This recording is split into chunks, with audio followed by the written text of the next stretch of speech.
Hi, welcome to the Gun Room. With me is Simon Price from the Triple F. Simon, tell us all about the Triple F so you get your plugs in. Yeah, the Triple F is, I suppose it's the sort of AKA for the football fan force, which gives you a bit of a better idea of what the YouTube channel or Spotify podcast, whatever you want to call it, is all about. It's more or less sort of centered around the fans. It looks at all areas of football. We do sort of club profiles where we look at random clubs, big clubs all over the world, and we look at the history and the backgrounds of those clubs. We've done ones on Celtic, Viva and Nagasaki, which is a pretty obscure Japanese team. Bury FC, and just some random clubs, and really enjoy doing that. We have random chats of we speak to fans and we ask them who their sort of favourite footballers are, and that's why we had you on not so long ago talking about the Iceman, the non-flying Can you believe Dutchman. it was 11 months ago? 11 Really? months, yeah. Wow, crazy, isn't it? Yeah, absolutely crazy. It was an absolute pleasure to be on your show. I love talking about Bergkamp. Anyone who knows me will know that you get me drunk in a corner, and that's all you'll get all night for about 3 hours. Well, now then, a few weeks ago, it was looking really dull and gloomy for us, wasn't it? Yes. Then we got 3 games in a row: Chelsea, Manchester United, and West Ham. 9 points out of that lot. Things seem to be rocking. Hold on a minute. There we go. Just makes me feel better if I have a party popper. 9 points. Can you believe the turnaround, Simon? It's been crazy, hasn't it? We do it always the hard way. How Arsenal is it that we lose the games that we should win and we win the games that we should lose?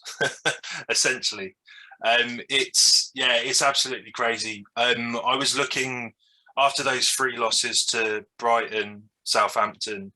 I can't even remember that other loss was, because I've just tried to erase it out of my memory. That's Palace, wasn't it? Palace, yeah. Oh God, don't remind me. But I was thinking after that, there's no way we're going to be able to beat Chelsea or Man United. But here we are. It's just incredible. I'm still sort of pinching myself as to how we managed to do it. I mean, the game against West Ham wasn't exactly pretty, but it just shows when you've got a bit of confidence, and when you don't play Xhaka at left back and you play a reasonable centre midfield pairing of Xhaka and El Neni, then we can get the job done. It did worry me when we had that sort of free run of games where I just thought Arteta was trying to be a little bit too risky, and he was just trying to experiment a bit too much. And I thought, oh my God, this is going to be completely at the detriment of our football club. But yeah, we've absolutely turned it around, and you've got to give a lot of kudos to Arteta for the way that he's turned things around and he's got everybody on board. So yeah, I'm really happy that we've managed to do it. And it looks, not only does it look like we're on course to finish in 4th spot, it looks possible that we could even trump Chelsea and get 3rd spot. Maybe I'm dreaming a bit too much there, and being a typical Arsenal fan, it's the hope that kills you. Yeah. But yeah, as you say, it's been a fantastic transformation. Yet there are still those people that are digging out Arteta. Can you actually believe it? Whether he wins or whether he, especially when he loses, but he can't seem to do anything right in the eyes of some people.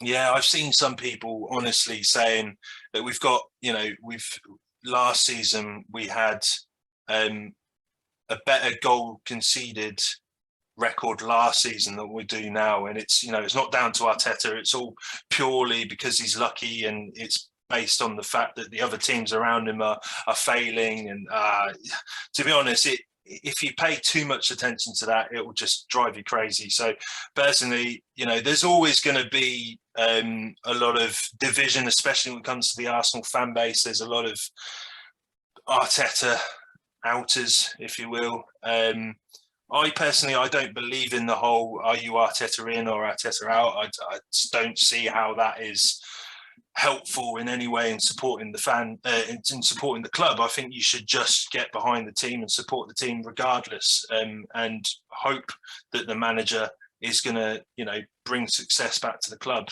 whether that fits your agenda or not.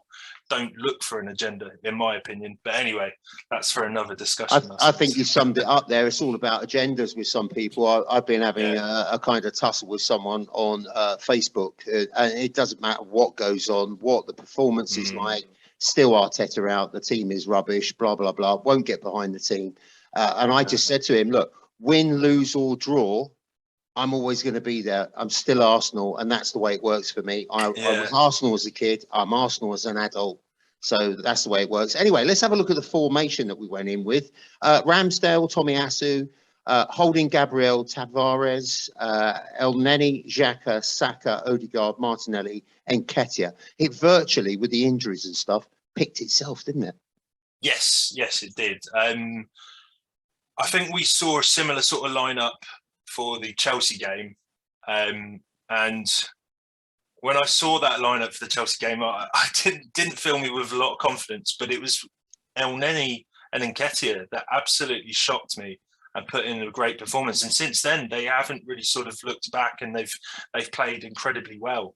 And I think it's them that's helping this turnaround, and it's them that's making this big contribution. So when I saw the lineup again, I was happy. I think Arteta to sort of show that consistency again helped.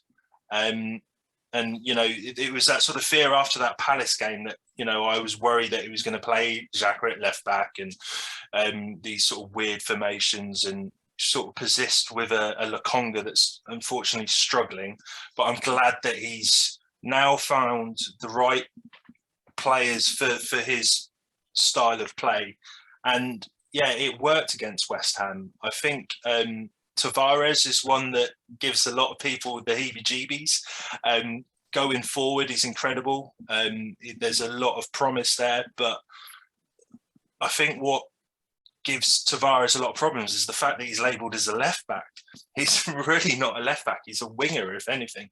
You could possibly say he's a left wing back, but he's so defensively poor that it's just a shame. But Tomiyasu coming back, oh my God, what a player he is! And it was just fantastic to see. You could see as soon as he slotted back in, even with the sort of defensive frailties that you've got with Tavares on the left-hand side, with Tomiyasu being so sort of defensively sound and knowing exactly where to be positionally, I think that really helped out. Even so, when Tavares sort of bombs forward, I think he helps that back line, Tommy does, to just sort of sit back a bit and keep a bit of solidity back there.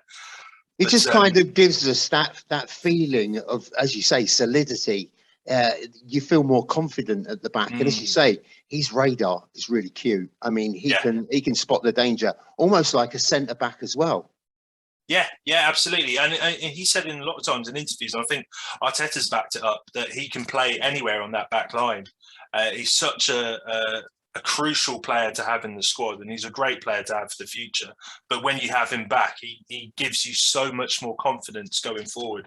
And I think for this last run of 4 games, it gives me a lot of confidence knowing that we're going to be a bit more defensively sound now for these last 4. As you said, the West Ham game, it wasn't pretty, was it? There was sloppiness, there were rogue passes, it was all over the show. A slow burner I put here.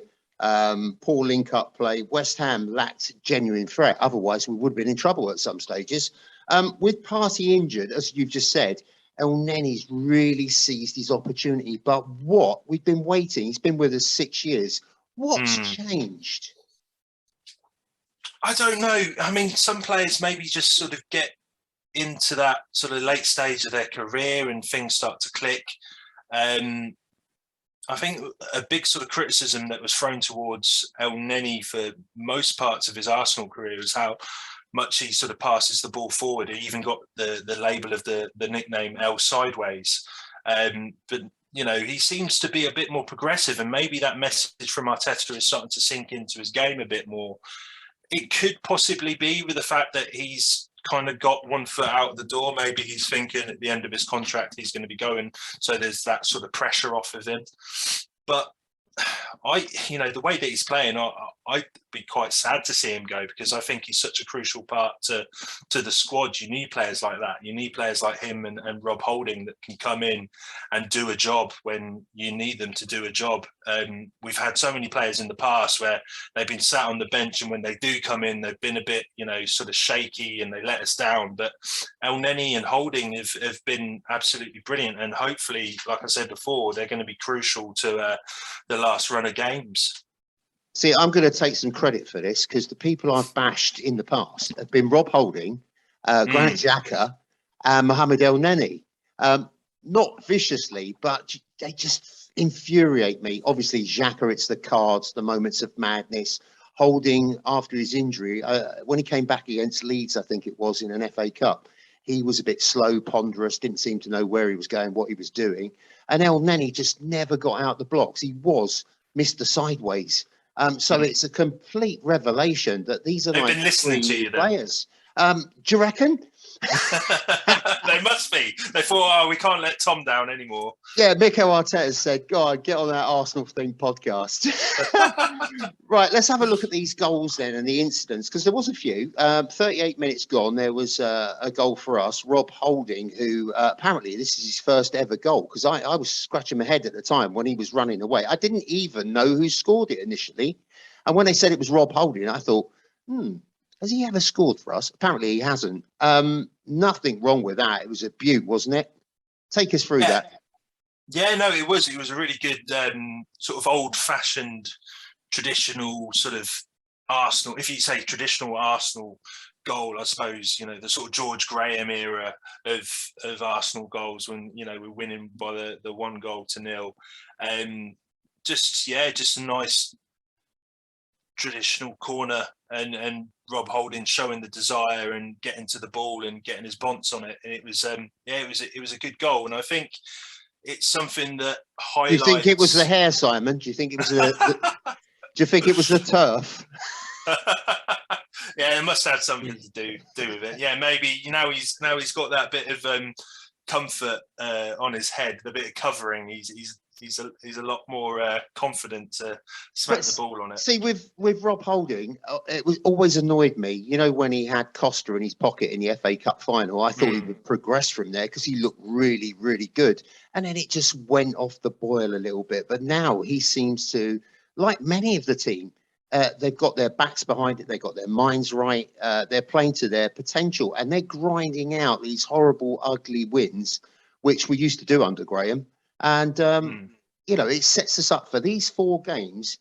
As they say about cup final, it is a cup final, isn't it? Every game.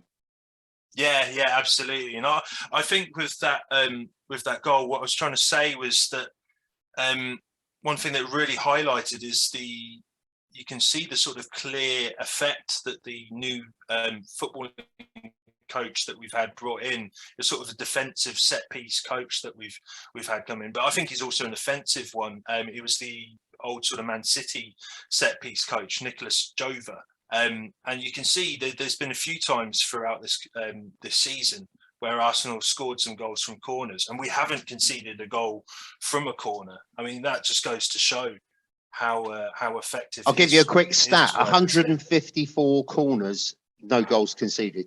Yeah, I mean, how impressive is that? That's amazing. Right, so West Ham equalised, 45 minutes gone, and it's it had to be Bowen, didn't it? He's everywhere for West Ham. I thought it was a bit of shoddy defending on our part. What did you think?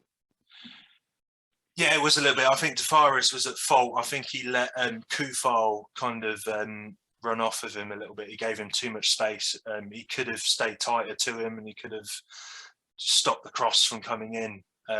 But again, this is kind of what I was highlighting before. Tavares, his positional awareness, especially if you compare it to Tommy's, it's almost completely absent. He just hasn't got a clue where to stand, where to be on the pitch. And you could see, because Koufal had all the time in the world to make that cross. And when Bowen, like you say, with the kind of form that Bowen is in, you don't want to allow crosses to get into him, and that's exactly what happened. And he was lethal, and we were punished.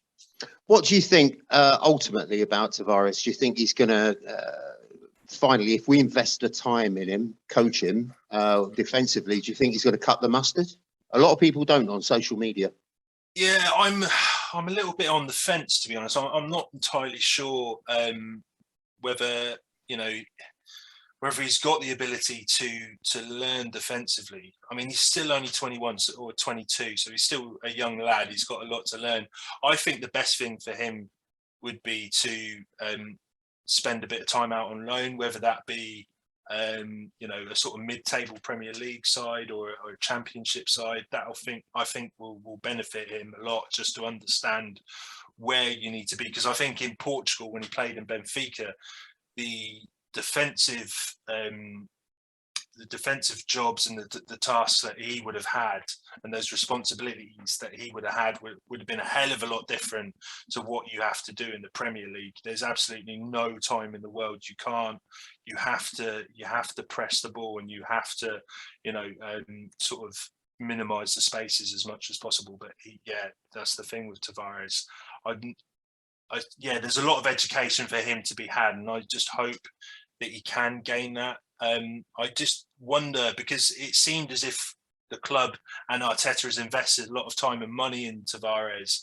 I wonder if we're going to either cut our losses or send him out on loan, or we're just going to try and persist with him and try and get a left back made out of him. But that worries me in a way, because if we do that, then we're going to suffer on that left hand side going forward in the future. Yeah, what do you make about Kieran Tierney? There's a lot of people saying we should get shot of him as well because of the injuries and whatnot. I disagree completely, but some people just, I think they're drunk on nothing really, on tea. Yeah. That's the thing with Tierney. I can sort of understand the argument, but at the same time, he's so good. I mean, he not just for the football he brings, his mentality. He pretty much, in my eyes, is a future captain. And he's had a couple of, I suppose, every season he's been here, it's been injury affected, and it's not just a couple of games here and there, but it's a lot of games that he's been missing. It's usually big chunks of each season that he's been here. He sort of misses these games for us, and it is worrying. But I suppose you can only hope that that injury sort of record is going to be turned around, and he's going to be able to show a bit more for us next season. But I like Tierney so much. I just, I want him to remain in an Arsenal shirt for as long as possible. Yeah, he's a passionate fella, isn't he? Right, let's crack on with a couple of these contentious decisions. 52nd minute, Bowen runs through the Arsenal back four, only to get challenged by Ramsdale. What did you think of it initially in real time? Because when I saw that, I thought, oh, shit, he's off. I'm not going to lie, I had exactly the same thoughts. It's weird because I've only seen it from one angle, and I was hoping that the TV the channel was going to sort of show a different angle where I could get a better glimpse of what actually happened and what occurred. But it appeared as if Bowen did get clipped by Ramsdale, and Ramsdale just completely took him out. But for Bowen to sort of turn around and put his hands up and say, no, I simulated, it's convincing, because I saw it from that angle and I thought, he's been clipped. But then you've got to sort of give Mike Dean a lot of credit as well, because he instantly saw that it was I know it's a horrible thing to say, I know. I can't. I'll only say that once in my life. I'll only say that once. Put those two things together: the camera angle with Ramsdale seeming to hack him down, and the referee's Mike Dean. That's what I straight away I thought. Oh, he's off. Yeah, it was that sort of recipe for disaster, wasn't it? Here's a little interesting one. Dermot Gallagher, who looks like he's been dug up, doesn't he, on Sky? Looks like he's been dug up, resurrected. He put, for a red card offence, it would have to be serious foul play. I'm not saying he didn't go to take the player. He wants to stop the player. There is no doubt about that. It's difficult to send a player off when there is no contact made for serious foul play. He's also put a yellow card for diving was a bit harsh. On the balance of the situation, he thought it was no yellow card. So that kind of clears that up a bit. But David Moyes wasn't happy, man, was he? There was that. And there was more to come. because in the 54th minute, Arsenal got the winner with Gabriel. Now, there was a lot of contention about Holding's arm. Seemed to fly off his arm a bit. We do that, don't we? We're like pigeons. We put our arm up in the air for quite some time. Did you think anything wrong with it? I'm not going to lie, I didn't actually notice that at all, and I can't really recall. Was it David Moyes that was kind of having a bit of a complaint and saying that was a problem? Yeah, well, he's Scottish, isn't he? He likes a good moan. I mean, yeah, brought up on moaning and drinking. Any Scottish people out there, I didn't mean it. It was a joke. But yeah, no, it's one of those. I mean, because I didn't see it, I suppose you can nitpick at a lot of things, and you can see problems in almost anything, especially when it's a goal from a corner. And yeah, there's always going to be, when there's a lot of congestion in the box, there's always going to be a lot of tussling and going on. If it wasn't anything majorly sort of serious, then yeah, I don't think it was an issue. What about your man of the match? Who did you pick out? Because I had sort of three candidates lurking around, but I went for one in particular. Mine, I went for Rob Holding, just because, yeah, I thought the ability to sort of come in and deputise for Ben White and almost play as if he's not been out at all, and like he'd practically been playing all season, and yeah, he just sort of held the team together, and it was a real sort of captain's performance from him, even though he wasn't the captain, he didn't have the armband, but he was just brilliant performance for him. And Nketiah, I think, probably came quite close, although his shooting boots weren't necessarily that great. He got a lot of shots on target, but he wasn't able to sort of really test Fabianski. But his movement off the ball and his ability to drive the ball has been really impressive, and I think he's still sort of carrying on the good form that he had against Chelsea. And I'm hoping that he can just get us a few more goals for the last run in the games. Those two were in my three, but my El Neni, I just thought he, as you say, all this sideways stuff, he didn't. He put the ball forward. He was looking to go forward. I can't quite believe it's the same player. I think we've pulled a fast one. We've got Lionel Messi, and we've given him a face transplant and a wig, and he's starting to play out of his skin. I can't believe the difference. That's how much he's improved. Long may it continue. Right, let's do the positive. Just before you start, Tom, I just wanted to say I read a tweet about El Neni, and they said that I thought the guy was supposed to be fasting for Eid, but he was eating rice in the midfield. Yeah, I saw that. That was good. Let's do the positives and the negatives. There was a lot of negative vibes towards Nketiah. Some were just going on about flogging him off straight away. I thought his movement was really good. And from that perspective, with his movement, he was dragging the defence around. So, yeah, he might not get you the goals, and he's not as physical as Lacazette, but he does other things. He allows people to come in and stretch the defence and allows people to get in the box. So for me, I didn't think he had a terrible game at all. I thought he was quite good. Even Graham Souness, who doesn't like anyone much, he said he played well. What did you think of him? That's I don't want to join you on your bandwagon and start slagging off Scottish people, but I think that's a Scottish thing as well. But no, I have Scottish family as well. Who doesn't? We're all Scottish somewhere. Yeah, well, I just had family visit, and one of the husband was Scottish, so yeah, I'm allowed to as well, shall we say? But I think with Nketiah, it's a shame in a way. I think because he's pretty much, his Arsenal career has been more or less non-existent, and I think there's especially when we kind of damaged ourselves in the January transfer window, we were relying on the likes of Lacazette and Nketiah to pull us through, and when you put that on paper and you looked at that, you thought, oh, how on earth is this going to work? But when things have come to the point and push has come to shove, they've absolutely showed up. Lacazette hasn't, but Nketiah has done exactly what we've been hoping for, and he's been brilliant. And I completely agree with what you say. It's his movement that allows the play to come in. Lacazette kind of brings you that as well when he comes deep. But the thing is with Nketiah, he does that, but he pushes it up further at the pitch. So he's actually closer to goal when we're creating that movement and allowing players come in.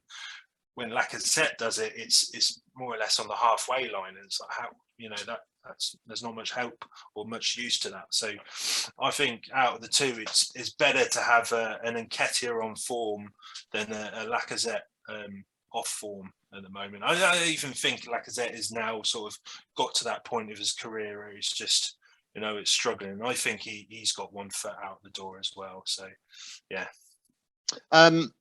It's quite interesting, as we were talking about Tavares, obviously he got a lot of stick as well. He's still looking vulnerable, as we said, and could be patchy beyond belief. But I really would like to, as you say, about loaning out the player. That's probably looking like the best option, just to get him some minutes under his belt. Maybe send him down to the Championship where it's a little bit more meaty. Might be a little bit slower, but it's a different game, isn't it? It's funny, isn't it? Whenever we play someone like a Chelsea or a Manchester United, it's always on about the injuries. They're missing people. They're tired. They're playing in Europe. It really gets on my nerves. Does it you? Yeah, absolutely. Especially that Chelsea game. The Chelsea fans, one of the first things they brought up was, but we had half our squad playing. Excuse me, Chelsea fans. We had Tavares, we had El Neni, and we had Nketiah up front, and we still beat you 4-2. So, you can cry all you want about not having your first team, but we didn't. I wouldn't even say we had our C team if if you look at it that way. Do you think that the North London derby that's looming now, it's got to be even tastier, isn't it? Because if we can beat Leeds and Liverpool can do us a favour, well, they should do, shouldn't they, against Tottenham? Yeah. We'll be 5 points clear going into that. That'd be lovely, wouldn't it? Absolutely lovely. And especially go to their gaff, and even if you got a draw, it wouldn't be the end of the world, would it? No, I mean, even a loss, really, because we'd still be 2 points clear. It's not ideal, but, just having that buffer going into the North London derby is fantastic. But, it just gives you that incentive. Right, next up, we've got some emails, Simon. So I hope you're up for answering a few questions. We've got one from Dexter. From the recent pool of captains, who did you like the least from the role, Thomas Vermaelen, Laurent Koschielny, Granit Xhaka, or Pierre-Emerick Aubameyang? Which one did you like the least? The least? It's got to be Aubameyang for me. There were a good sort of a few moments with Aubameyang as captain. I suppose we had a few sort of purple hazes, but for the most part, he just wasn't a captain. He just didn't have the mentality of a captain. He didn't wear the armband with pride like you should do for any club, but especially Arsenal, and it's steeped in traditions of Arsenal captains. You've really got to carry yourself. For me, Tony Adams sets the bar. You have to carry yourself like an Adams, like a Vieira. And I'd say Vermaelen, who were the other sort of names that you mentioned? Laurent Koscielny, Granit Xhaka. Yeah, I'd even say those three, they're a little bit closer to that sort of Adams type of, hard man kind of character in comparison to Aubameyang. Aubameyang was he was practically horizontal. He was that laid back and not turning up for games, and it sort of brings up this whole argument as well, where you hear people on Twitter saying, "Oh, we shouldn't have let Aubameyang," especially Piers Morgan going on about how we shouldn't have let Aubameyang go. But he didn't want to be here at the end of the day, and he was turning it late for matches, turning it late for the North London derby. I'm sorry, but jog on, in my opinion. Well, he went to Barcelona and there was that initial sort of rush of goals, and it's all gone a bit tits up, hasn't it, again now? Yeah. So, if you've got a disruptive influence in the dressing room, like apparently Ozil was, you have to get rid. It doesn't matter what it's going to cost you, because it's going to cost you more down the line, isn't it? Yeah, no, absolutely. I think Arteta's done the absolute right thing, and I think with Arteta, he came in for a lot of stick in actually letting Aubameyang go, but he had no option, and he did the right thing with Özil, did the right thing with Guendouzi. I think he's doing the right thing with Pepe. It's sad because we spent so much money on him, and then he's obviously done the right thing with Aubameyang, and I think he's got rid of these bad apples. And you look at our squad now with the likes of Odegaard's, even Xhaka. I mean, Xhaka's not perfect, but his character and his attitude, you can't fault that. With those sort of personalities now in the squad, instead of these Aubameyangs and these Guendouzis, you can't trust to do the right thing. I think the future's looking bright. I've just had a message just before we came on about Odegaard, basically saying, am I still patting the invisible Odegaard on the back? And I just said, I don't know what you're watching. You must be facing the wrong way from the pitch or the telly, because that guy is a phenomenon for me. The tight space and what he can do in a tight space. So there are still Arsenal fans out there that don't get it and can't see it. It's mystifying. Yeah, I don't understand it. They probably need to choose a different sport, in my opinion, because if you can't appreciate players like Odegaard, then there's something wrong with it. Well, there's a little bit of Bergkamp, there's a little bit of Ozil, isn't there? The Santi, there's all these like gifted players. I'm not saying that he compares anywhere to those yet, but the touches are sublime. He's got a gift. His brain works at a different speed, and when he's surrounded by three players and they're tight on him, and he just flicks the ball over their head. Yeah. It's incredible. I think, to play devil's advocate, I think what these fans see is they look at the statistical collection and they look at his possession statistics. And his possession, he doesn't have much of the ball. He doesn't hold on to the ball, but what he does, he sort of flicks it on and he passes it on and he gets it moving quickly. And that's what you need, really, especially for a player in that position of the pitch. As soon as he gets the ball and he gets it going, he's a momentum player, I like to call him. And, he's so vital to when he's ticking and when he's purring. It's really to the benefit of the team, because he really lights up the likes of Saka. He lights up the likes of Nketiah when he's on form. And he's just an absolute dream of a player. And the partnership he's forming with Saka down that right-hand side is invaluable, isn't it? Because those two work it between them and get the ball across. Lovely to watch that. Saka is one hell of a player as well. We could go on all night, couldn't we? Yeah, but we've got 5 minutes 56. So we're going to carry on. Right, I've had Red 7. The other guys are not in tonight. So he said, we've been critical of Xhaka in the past. Has he proved himself in the second half of the season? I'll go first. Yes, he has. I mean, probably not the second half of the season, but as it's gone on, there's probably about 5 or 6 games where he's looked undroppable. You can't do without Xhaka. And what Arsenal fan would have said that after he took his top off at Palace and looked like he was out the door? I mean, it all looked over for him, didn't it? And here he is. It's like a resurrection, isn't it? It's an amazing thing. Yeah, no, I'm really over the moon for him, because I think, like you say, with that whole Palace ordeal, it looked as if his Arsenal career was over, but he's absolutely turned things around. And it's great to see that he got nominated for the Player of the Month just recently as well. And he fully deserves it. He's been absolutely fantastic. And for all the criticisms that Xhaka gets as a player, he somewhat lacks a bit of athleticism. He's slow on the turn, and there are times where he just makes this terrible decisions and he ends up getting a red card. Those are the sort of moments where you think, maybe we could move on. But when you look at it, and when he plays really well, and you look at his commitment and his drive, you can't fault him. He's absolutely brilliant for that. And I think, he does a lot of hard work off the ball. He's absolutely vital to this team. And I think we looked at Thomas Partey, and we thought how crucial Thomas Partey is, especially when he came out. But Xhaka, in my opinion, is equally as crucial.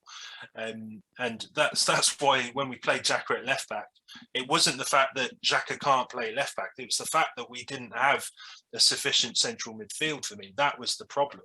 But once you put Xhaka back where he belongs, yeah, he shows you what a hell of a player he is. Another thing as well, I mean, you've got all your glory boys, you've got your Odegaards that do all the flash stuff, and the Sakas that you've got to watch them. You can't take your eyes off them, but you've got to have someone doing the graft as well, doing the dirty stuff, doing the stuff that nobody else can be asked to do. And Xhaka does a lot of that. And a lot of the most successful teams that have ever played have a player like that doing all the dirty stuff. Yeah, absolutely. Absolutely. You ask Leeds United fans, they'll tell you David Batty all day long. There's a player. Right, on to the transfers. Serge Gnabry from Bayern Munich. Would you fancy that? I would, but he wouldn't be at the top of my list just because I think he'd come with... his transfer fee would be quite low because I believe he has only a year left on his contract, but I think he would demand quite high wages because I think that's the sticking point that he's got with Bayern Munich at the moment, is that he wants quite high wages. So he'd be looking at around the sort of 200,000 a week mark. So I think there are sort of better options out there. For a winger, I would like to see the likes of Cody Gakpo, who's at PSV. He's somebody that can play on that left-hand side, but he can also play down the middle as well. And he's a winger that I'd like to sort of come into the club. Two more to go. Aurélien, I've got to watch this surname because it's a handful. Aurélien Tchouameni. Yeah, I think it's Tchouameni you pronounce it, but he's I think the positions that we need to. I think we only go after him if they've got a dodgy name, don't you? Yeah, I mean, at one point I was adamant that we were going to sign Patson Daka last season because we could have had Xhaka, Saka, and Daka. That would have been nice, and Laka as well. Have you seen this guy? Have you seen him in midfielder 22 for Monaco? Yeah, there's been a lot of hype about him. Yeah, I think he was heavily linked to Chelsea and Man United, I think, at some points. But I'm quite impressed with him.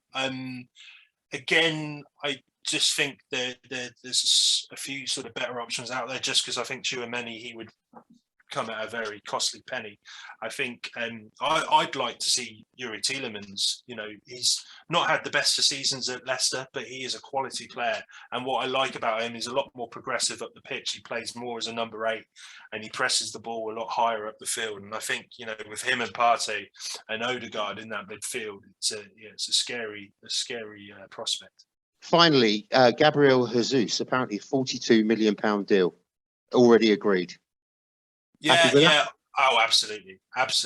Yeah, the player is fantastic. Not only for his ability, but also just for the fact that he can play in a number of positions. He can play down the middle, he can play out on the wing, he can probably play in the attacking midfield as well. He's just a quality player to have, and I think the style of play that Arteta wants and the way that Arteta wants to go forward for next season, I think, is to have utility players and to have these sort of players that can play in different positions and rotate them on the pitch and rotate them through the seasons going forward, and not just rely on one set of 11 players, but sort of rotate them as we go along.